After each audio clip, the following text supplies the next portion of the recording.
Shalom, Bapak Ibu Saudara Jemaat Gereja Kristen Setia Indonesia di seluruh Indonesia yang Tuhan Yesus kasih.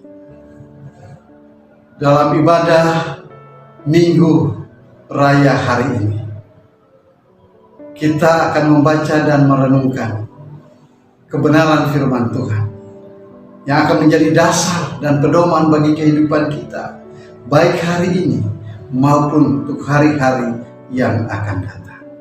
Namun sebelumnya, mari kita berdoa, mohon pimpinan Roh Kudus untuk menuntun, memberikan pencerahan untuk kita di dalam membaca, merenungkan firman Tuhan. Mari kita berdoa.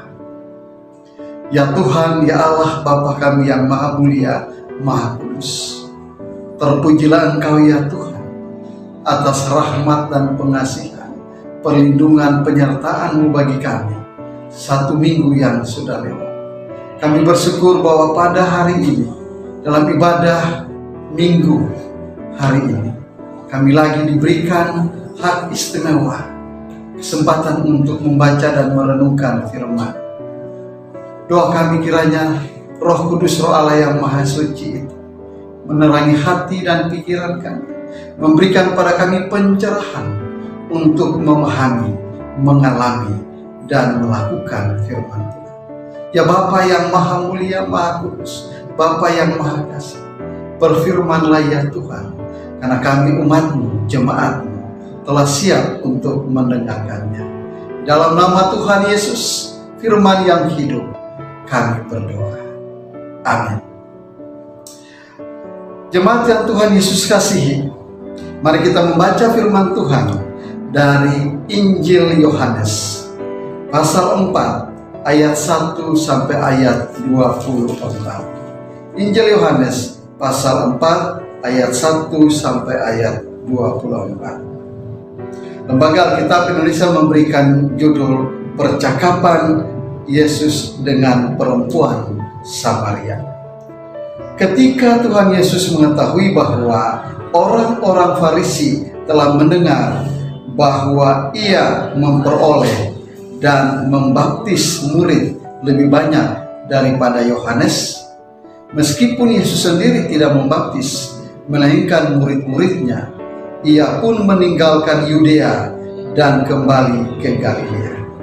Ia harus melintasi daerah Samaria, maka sampailah Ia ke sebuah kota di Samaria yang bernama Sikar, dekat tanah yang diberikan Yakub dahulu kepada anaknya Yusuf. Di situ terdapat sumur Yakub. Yesus sangat letih oleh perjalanan, karena itu Ia duduk di pinggir sumur itu. Hari kira-kira pukul 12. Maka datanglah seorang perempuan Samaria hendak menimba air. Kata Yesus kepadanya, "Berilah aku minum," sebab murid-muridnya telah pergi ke kota membeli makanan. Maka kata perempuan Samaria itu kepadanya, "Masakan engkau seorang Yahudi minta minum kepadaku, seorang Samaria?" Jawab Yesus kepadanya, "Jikalau engkau tahu tentang karunia Allah dan siapakah Dia yang berkata kepadamu, 'Berilah aku minum,' niscaya engkau telah meminta kepadanya dan Ia telah memberikan kepadamu air hidup." Kata perempuan itu kepadanya, "Tuhan, engkau tidak punya timba dan sumur ini amat dalam. Dari manakah engkau memperoleh air hidup itu? Adakah engkau lebih besar daripada bapa kami Yakub, yang memberikan sumur ini kepada kami dan yang telah minum sendiri dari dalamnya, Ia serta anak-anaknya dan ternaknya?" Jawab Yesus kepadanya, "Barang siapa minum air ini, ia akan haus lagi. Tetapi barang siapa minum air yang akan kuberikan kepadanya, ia tidak akan haus untuk selama-lamanya. Sebaliknya, air yang akan kuberikan kepadanya akan menjadi mata air di dalam dirinya, yang terus-menerus memancar sampai kepada hidup yang kekal. Kata perempuan itu kepadanya, "Tuhan, berikanlah aku air itu, supaya aku tidak haus dan tidak usah datang lagi ke sini untuk menimba air." Kata Yesus kepadanya, "Pergilah, panggillah suamimu dan datang ke sini." Kata perempuan itu, "Aku tidak mempunyai suami." Kata Yesus kepadanya, "Tepat katamu bahwa engkau tidak mempunyai suami, sebab engkau sudah mempunyai 5 suami, dan yang ada sekarang padamu bukanlah suami. Dalam hal ini engkau berkata benar." Kata perempuan itu kepadanya, "Tuhan, nyata sekarang padaku bahwa engkau seorang nabi. Nenek moyang kami menyembah di atas gunung ini, tetapi kamu katakan bahwa Yerusalemlah tempat orang menyembah." Kata Yesus kepadanya, "Percayalah kepadaku, hai perempuan, saatnya akan tiba bahwa kamu akan menyembah Bapa bukan di gunung ini dan bukan juga di Yerusalem. Kamu menyembah apa yang tidak kamu kenal, kami menyembah apa yang kami kenal, sebab keselamatan datang dari bangsa Yahudi. Tetapi saatnya akan datang dan sudah tiba sekarang bahwa penyembah-penyembah benar akan menyembah Bapa dalam roh dan kebenaran, sebab Bapa menghendaki penyembah-penyembah demikian.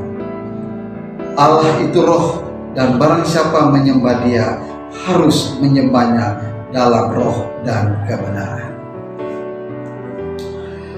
Bapak Ibu Saudara jemaat yang Tuhan Yesus kasihi, kalau kita perhatikan secara utuh percakapan Tuhan Yesus dengan perempuan Samaria di dekat sumur Yakub ini adalah tentang ibadah yang benar kepada Allah, tentang bagaimana umat Tuhan harus beribadah yang benar kepada Allah.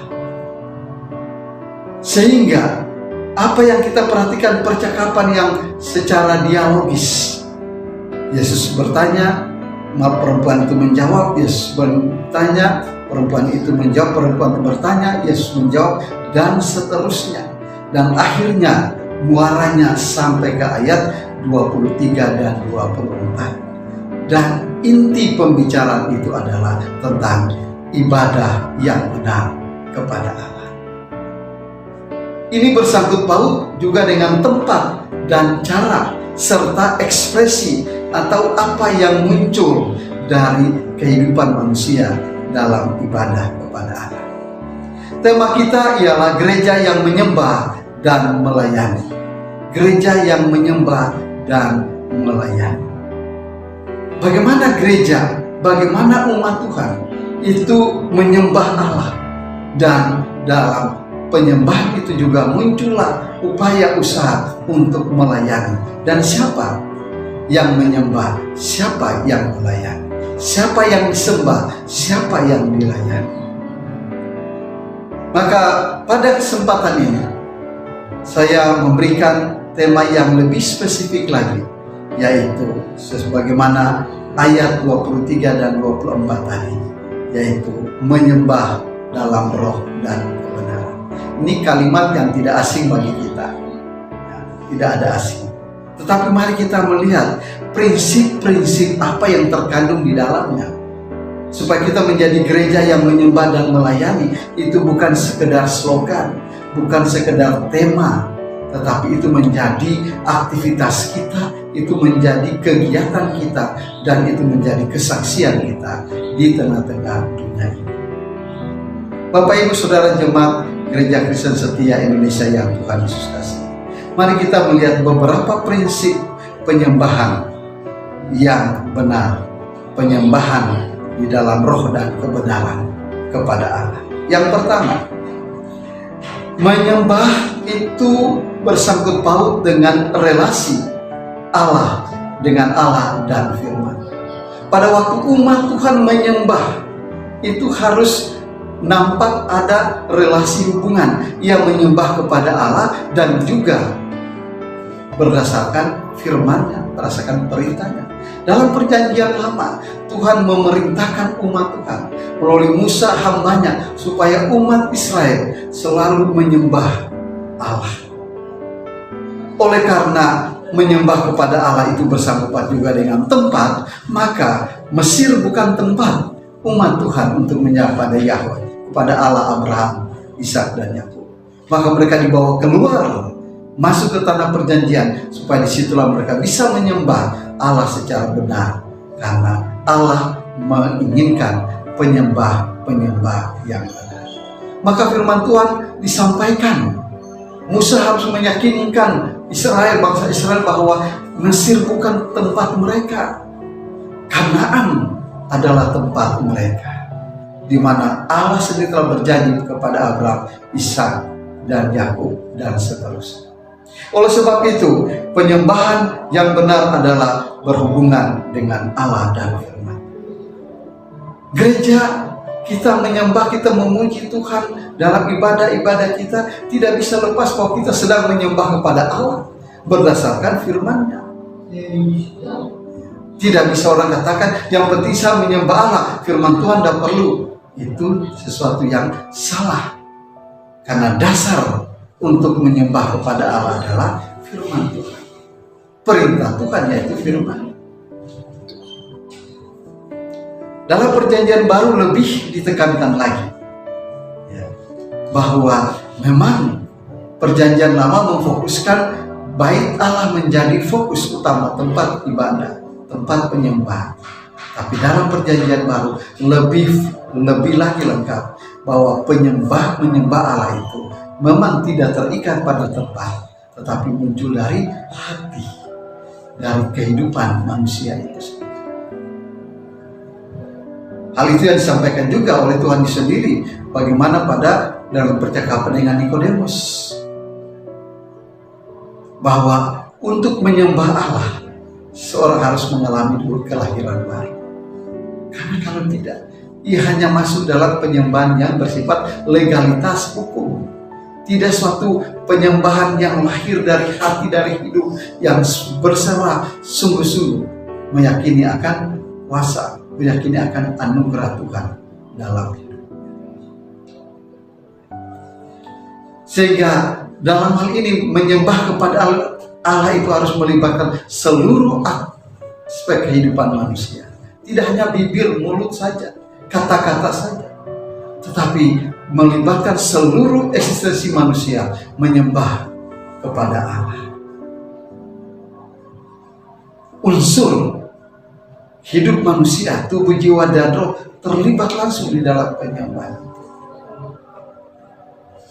Sehingga menyembah merupakan relasi dengan Allah dan firman-Nya.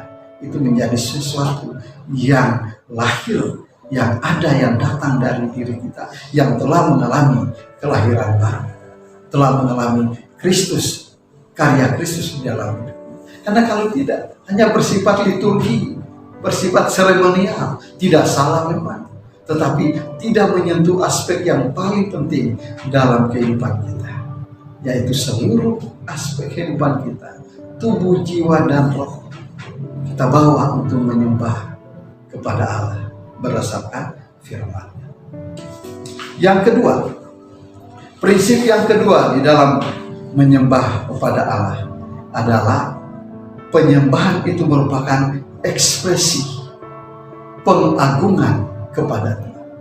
Suatu manifestasi, suatu sikap, suatu penampilan, suatu ekspresi bagaimana mengagungkan Tuhan. Gereja yang menyembah dan melayani, gereja yang mengagungkan Tuhannya. Allah itu besar, Allah itu dahsyat, Allah itu kudus. Sehingga Allah menginginkan penyembah-penyembah yang juga mengagungkan.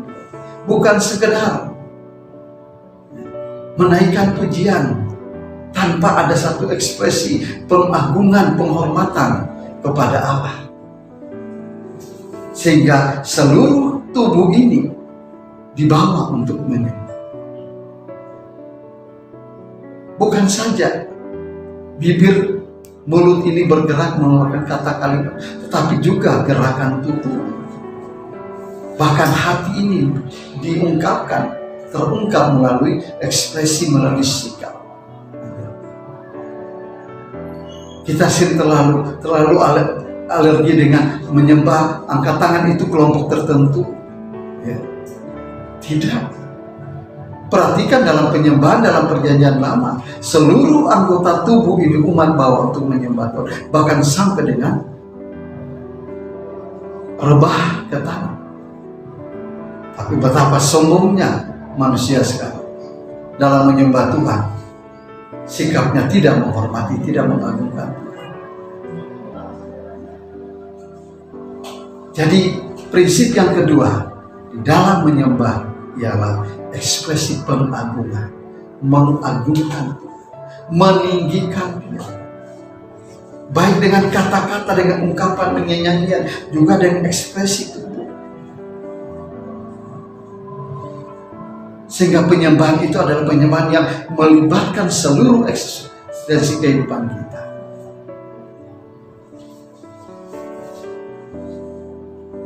Dan dikatakan bahwa dalam mengekspresikan pengagungan, maka disinilah penyembahan merupakan realita dari iman kita yang percaya dan mengagungkan Tuhan. Seluruh indera kita, emosi kita juga dibawa.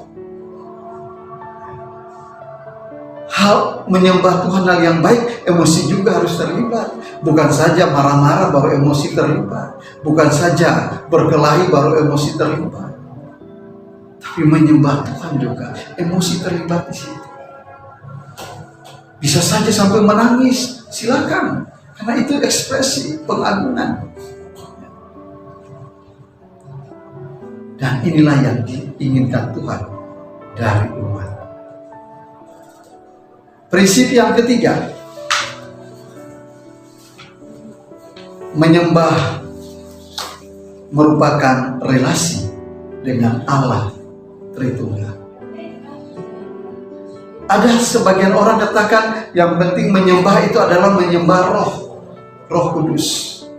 Karena ini zamannya Roh Kudus, sehingga hanya Roh Kudus saja yang disembah. Tidak salah, tetapi tidak benar juga. Karena tidak seimbang. Allah itu satu dalam hakikatnya, tetapi tiga di dalam karyanya, Bapa, Anak, dan Roh Kudus. Sehingga waktu menyembah kepada Allah adalah menyembah Allah secara utuh, ya. Bapa, Anak, dan Roh Kudus. Roh Kudus menuntun memimpin kita untuk menyembah Allah itu tidak terpisah-pisah. Allah adalah satu dalam hakikat, tetapi dalam tiga pribadi yang berkarya. Sehingga menyembah adalah menyembah Allah secara Trinitas. Mengagungkan karya Bapa yang Maha, mengagungkan, menyembah Yesus Tuhan dalam karya penebusannya, menyembah Roh Kudus di dalam karyanya, menuntun, menginsafkan manusia, memimpin umat Tuhan. Memang tidak lazim menyembah Roh Kudus, tetapi Dia adalah Allah, sehingga juga harus menyembah Allah secara Allah Tritunggal yang disembah. Jemaat yang Tuhan Yesus kasih, oleh sebab itu pengajaran tentang Tritunggal itu pelajaran yang paling utama yang hakiki dalam iman Kristen. Kita hidup dan melayani itu karena karya Allah Tritunggal. Tidak hanya satu, tapi ketiganya berkarya bersama bagi keselamatan manusia. Yang berikut, yang terakhir, prinsip yang keempat di dalam menyembah Allah dalam roh dan kebenaran ialah memiliki sikap hati dan respons yang positif dalam penyembah. Amsal katakan, jagalah hatimu dalam segala kewaspadaan, karena dari situlah terpancar kehidupan. Hati manusia itu harus fokus dalam penyembahan, dalam ibadah. Kita harus fokus, hati harus fokus dan memberikan respons yang positif.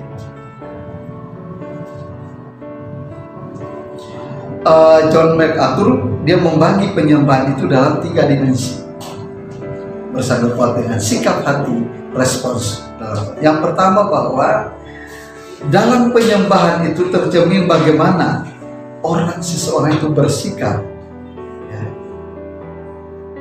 Betul, ada masing-masing mempunyai sikap ekspresi yang berbeda. Tetapi berbeda itu bukan berarti harus aneh. Yang harus nampak di sini adalah bagaimana hati itu memberikan respons yang positif terhadap di dalam penyembahan itu. Dan dapat dilihat, dapat dikenal, dapat dirasakan oleh orang lain juga. Dikatakan penyembahan dapat dinyatakan dengan membagi kasih, dengan membagi, sehingga orang lain pun dapat merasakan, orang lain pun dapat mengalami akibatnya. Yang kedua, bahwa dalam penyembahan itu melibatkan tingkah laku, sikap kita. Memang ada yang katakan karakter A dengan karakter B berbeda, benar. Tetapi tingkah laku itu juga harus menjadi ukuran juga. Tingkah laku juga harus menjadi sesuatu yang nyata yang dapat juga dilihat, dinikmati juga oleh orang lain. Artinya bahwa dapat diterima. Sesuatu yang berkenan kepada Allah itu juga dapat diterima, dialami oleh saudara-saudara seiman. Yang ketiga, bahwa dalam penyembahan, dimensi yang ketiga adalah penyembahan itu adalah ucapan syukur dan pujian. Ucapan syukur dan pujian, sesuatu yang tidak bisa dielakkan. Bahwa dalam penyembahan itu yang keluar adalah mengucap syukur atas karya Allah yang agung, yang mulia. Puji-pujian mengagungkan. Nah, ini yang disebut oleh John MacArthur tentang 3 dimensi penyembahan. Yang pertama adalah dapat dilihat tercermin dalam sikap. Dan yang kedua, bagaimana tingkah laku, cara kita. Yang ketiga adalah menyembah dengan ucapan syukur dan puji-pujian. Nah, itu adalah 4 prinsip dasar di dalam menyembah Tuhan. Sehingga gereja yang menyembah dan melayani adalah gereja yang memberikan seluruh hidupnya menyembah, mengagungkan Tuhan berdasarkan kebenaran firman-Nya. Gereja yang menyembah, yang menunjukkan kepada ekspresi pengagungan. Lalu gereja yang menyembah adalah gereja yang memiliki relasi hubungan dengan Allah Tritunggal. Dan gereja yang menyembah 4 adalah gereja yang menyembah sikap hati dan memberikan respons yang positif di dalam penyembahan. Nah, selain 4 prinsip dasar itu, maka kita akan melihat juga bahwa bagaimana sikap-sikap yang benar, hal-hal yang praktis yang nampak dalam penyembahan kita berdasarkan firman Tuhan yang disampaikan, yang kita telah baca tadi. Yang pertama, bahwa untuk menyembah dalam roh, bahwa harus mempunyai hati yang utuh, tidak bercabang. Kepada Yosua Tuhan katakan bahwa jangan engkau menyimpang ke kanan dan ke kiri. Bertindaklah hati-hati sesuai dengan firman Tuhan, supaya engkau beruntung dimanapun engkau pergi. Dalam penyembahan juga bukan hati yang utuh kepada Tuhan, tidak bercabang. Maka itulah sikap yang ditunjukkan di dalam penyembahan. Yang kedua, sikap yang benar dalam penyembahan kepada Tuhan juga adalah memiliki hati yang hancur. sadar bahwa saya adalah umat yang berdosa, tapi saya sedang berhadapan dengan Allah yang Maha Suci, yang Maha Agung.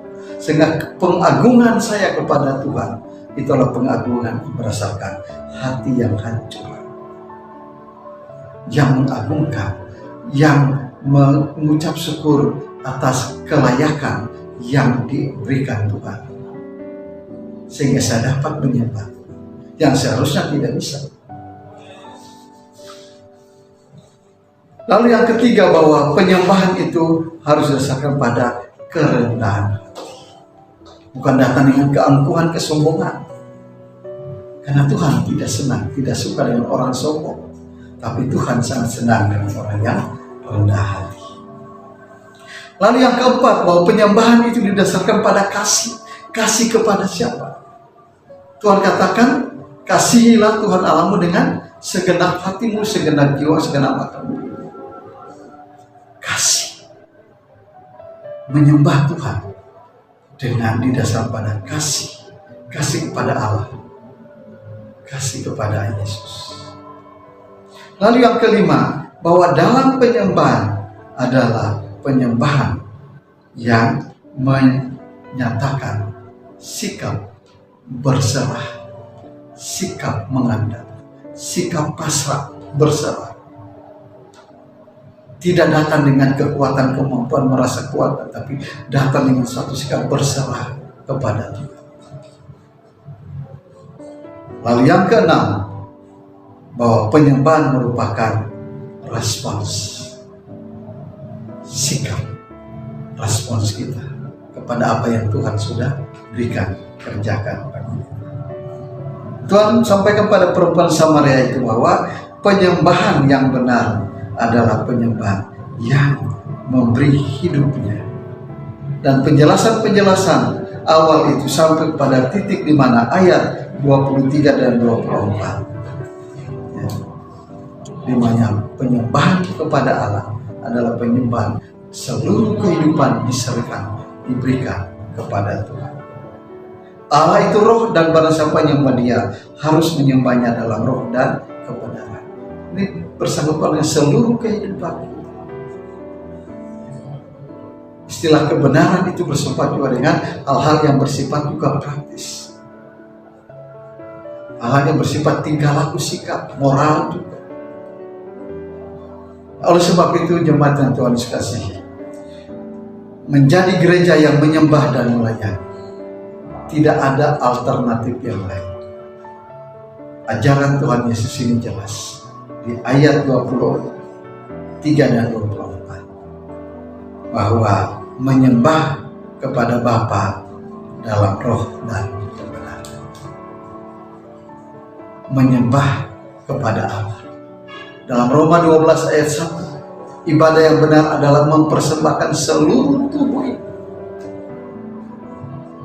Dan itu bersama dengan penyembahan kita. Kita membawa seluruh hidup kita untuk menyembah kepada Allah yang hidup. Kiranya Roh Kudus menolong dan memimpin kita untuk menjadi gereja yang menyembah dan melayani, dan memberitakan kasih karunia Allah, Injil keselamatan itu kepada dunia ini, kepada setiap orang yang kita temui, supaya semua orang percaya kepada Yesus dan menyembah kepada Allah yang benar. Oleh sebab itu, jemaat yang Tuhan Yesus kasih, saya menutupnya dengan satu kalimat yang sangat singkat. Mari kita menyembah Tuhan, membawa seluruh hidup kita untuk menyembah Tuhan. Tanggalkanlah kesombongan, tanggalkan gengsi, tanggalkanlah kekakuan, tetapi mari menyembah Allah dengan seluruh kehidupan kita, seluruh keberadaan kita. Karena Allah mau, Allah rindu umatnya datang menyembah Dia. Allah rindu dan mau umatnya datang bersekutu dengan Dia. Allah rindu dan Allah mau untuk bersekutu dengan jemaat, dengan umat. Karena Tuhan memberkati kita dan Tuhan menyertai seluruh kehidupan kita. Soli Deo Gloria. Amin. Mari kita berdoa. Tuhan, kami sungguh bersyukur bahwa firman-Mu jelas menyampaikan kepada kami bahwa gereja yang menyembah dan melayani adalah gereja yang menyembah Allah dalam roh dan kebenaran, yang berdasarkan firman Tuhan, berdasarkan ajaran Tuhan Yesus. Terima kasih Tuhan. Kami sungguh percaya bahwa kehidupan kami, penyembahan kami, ibadah kami, pelayanan kami mempermuliakan Tuhan. Dan Tuhan, Kau Allah yang Maha Suci, Maha Baik itu akan memberkati hidup kami dan menjadikan kami saluran berkat bagi banyak orang. Terpujilah Kau ya Bapa. Di dalam nama Tuhan Yesus Kristus kami berdoa. Amin. Bapak Ibu Saudara Jemaat Gereja Kristus Setia Indonesia yang kekasih, saya Pendeta Peter Muspetela menyampaikan selamat hari Minggu. Tuhan Yesus memberkati. Shalom.